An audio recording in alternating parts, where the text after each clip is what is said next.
করতে করতে যা লাগছে দেখো, চিনি, নারকেল, আর কি লাগছে, এটা হচ্ছে চালের গুঁড়া। চালের গুঁড়া বলতে মানে ভাজা ভাজা চালের গুঁড়া। আর 1 চামচ ঘি লাগবে। দেখো ঘি, এটা আগে আমি একটু মাখাই নেব।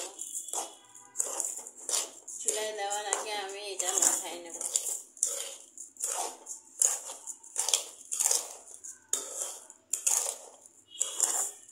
তারপরে আমি এটা দিয়ে দেবো, দিয়ে দেবো। ঘরে বসে আমরা কিন্তু হাতে বানানো নাড়ু বানিয়ে, নাড়ু কিন্তু অনেক কিছু দিয়ে হয়। আমি যেটা দিয়ে করবো সেটা হচ্ছে নারকেল আর ভাজা চালের গুঁড়া দিয়ে।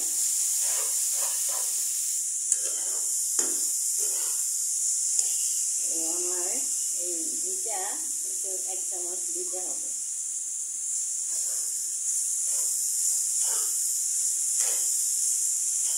এভাবে আস্তে আস্তে কিন্তু অল্প আছে এটা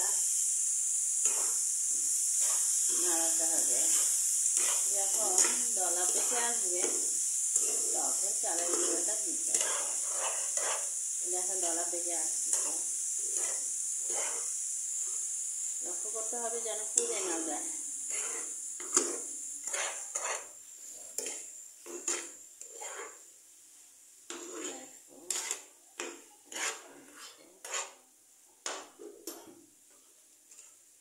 বাড়াই দিলাম জলটা। নাড়ু থেকে একটা পানি কিন্তু বের হয়।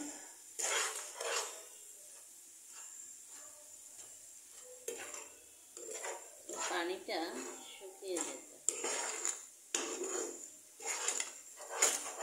খুব যে বেশি ভাজতে হবে তা না,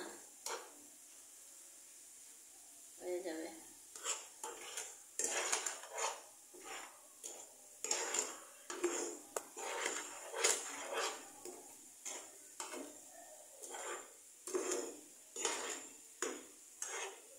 যে আমি চালের গুঁড়াটা রেখেছি, এটা কিন্তু এটার মধ্যে দিতে হবে।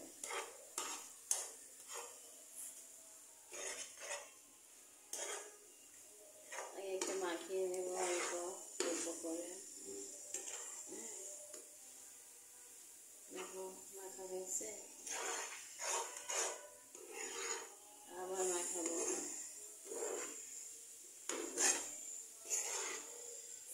আর দিয়ে দিলাম এখন সবটা। এবারে আমি ঘুরিয়ে ঘুরিয়ে এটাকে কি করবো,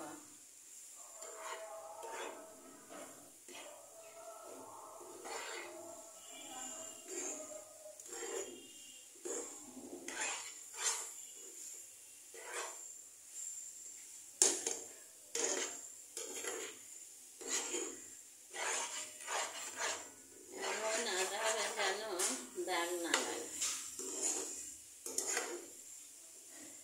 এবার মাখা মাখা হয়ে গেলে আমি ঠান্ডা প্লেটে একটু ঘি মেখে রেখেছি। এখন কিন্তু একটু দলা পেকে গেছে। এইটা গরম গরম থাকতে থাকতে হাতে একটু ঘি নিয়ে